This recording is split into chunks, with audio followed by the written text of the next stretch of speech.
stretches and some movements. I'm going to show some videos. As we go through this, what I offer you is this. Notice when your brain and the voice in your head is talking at you. Did you notice it right now?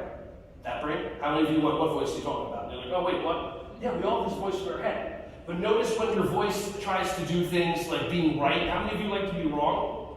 How many of you like to be right? Raise your hand. Yeah, I didn't say about what. It doesn't matter.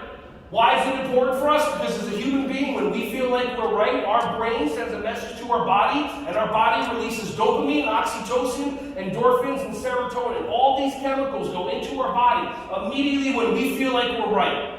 That's why we continuously and still say things to kids like, no thank you, no thank you. Like, how many of you have said that to one of your kids? No thank you. What is that? Like, are you communicating anything clearly? No. Imagine if you got pulled over. And the cop comes up to you, gives you a ticket, he goes, no thank you. You're like, was I speeding? Did I run? No thank you. No thank, like what are you making good choices today? Are we making good choices? And the kid looks around the room, there's 20 kids, 2 teachers, both teachers are paying attention to this child, and then 19 doing what they're supposed to be doing or getting no attention. Did he make a good choice? Yes, because it benefited him.